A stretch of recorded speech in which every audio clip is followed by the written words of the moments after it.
Hi, I'm Russ Jeffers from MobileBurn.com, and this week I've been reviewing the new HTC Titan Windows Phone 7 smartphone.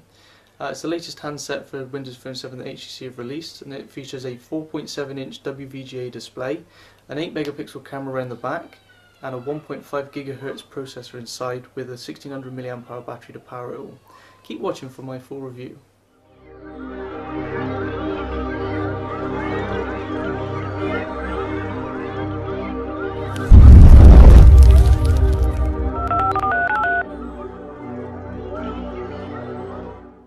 Okay, so to start off with, let's just check out what's in the box. You can see we've got the phone first up, but we'll take a look at that later. In the box we have got, under here, this wall socket for just charging the phone from your regular power plug. Obviously you can charge it from a laptop or any USB port as well, because it uses the USB cable here, which is regular USB to micro USB. Basically that just plugs straight in the top of this plug here. And then you can just charge from a wall, or of course you can use this as a data cable or a charging cable and connect it to a computer as well. You also get in the box this pair of headphones from HTC, and this is their just sort of standard headphones. As you can see, they're nothing particularly special, not the Beats audio kind or anything. Okay, so as you can see, I've got the HTC Titan all fired up now, and this is the lock screen here. So if we just tap the display, you can see sort of the wallpaper jump, just to let us know that we need to swipe it out of the way to unlock the display. Moving on to the interface, you can see we've got sort of this tiled interface, and then further options in a list over this side as well.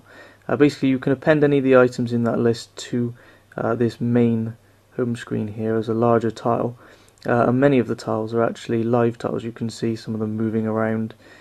This one, for example, showing various photos that are saved on the phone that I've taken with the camera, as you can see. I've got the Xbox Live one here, and it's got my avatar moving around it and popping up in different places. And you can see on the calendar as well, we've got the next calendar entry shown there on the tile.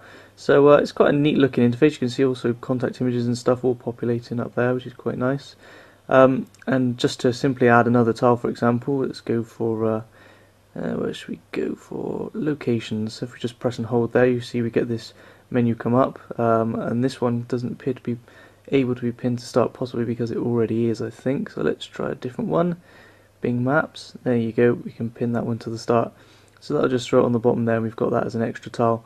And it doesn't seem to be limited at all. You can just keep adding different tiles on. You can even add them for things like web pages or specific contacts. If you've got a contact that you call or message a lot, you could just stick them straight on the home screen there, straight at the beginning, which is quite handy.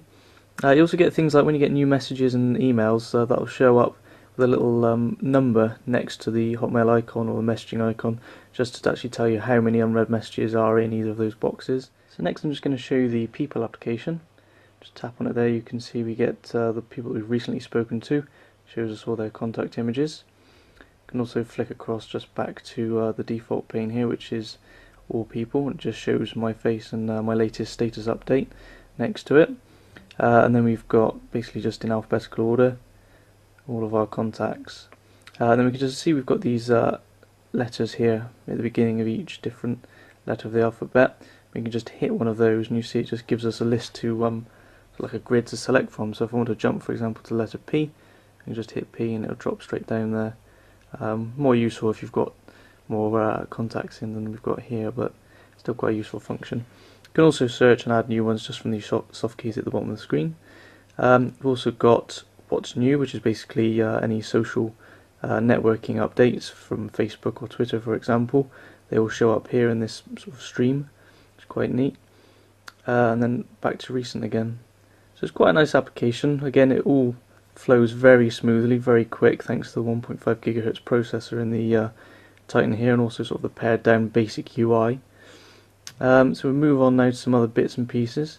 You can see down here I've got the Twitter and Facebook applications loaded on. You've actually got to download those from the Windows Phone 7 Marketplace, because they don't come preloaded, although there is support for both Facebook and Twitter preloaded on the device. It's not sort of a full app, it's just the ability to sort of upload status updates and read other people's updates within the actual Windows Phone 7 UI.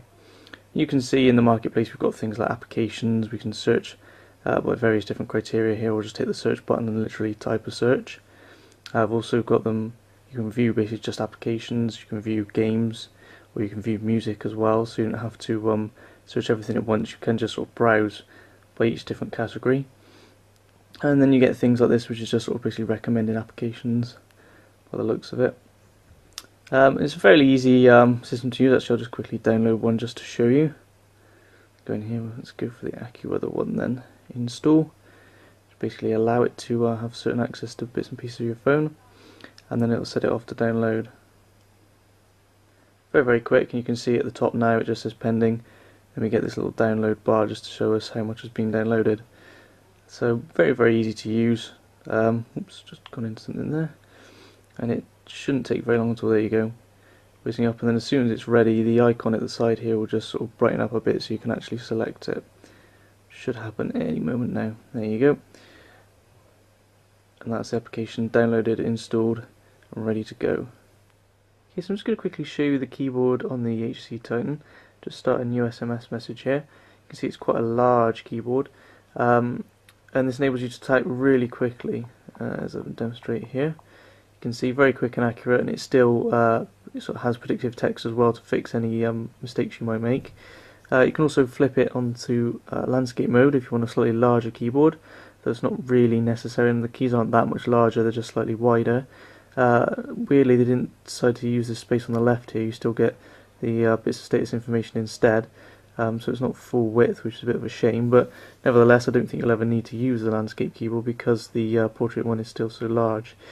If you sort of hold certain letters, you get other options for different sort of foreign characters and stuff, which is quite neat, but unfortunately you don't get any symbols like on most other touchscreen keyboards. You've got to go into a whole separate sort of pane for different symbols, which is a bit of a shame, and then you hit the arrow key and get yet another different page of symbols. So it's quite difficult if you, for example, just want to use a question mark. You've actually got to go into a whole separate screen, because the only characters, the only symbols that are catered for on the main keyboard are just comma and full stop there, which is a bit of a shame. You do, however, get smiley faces preloaded onto that main keyboard, which is quite handy.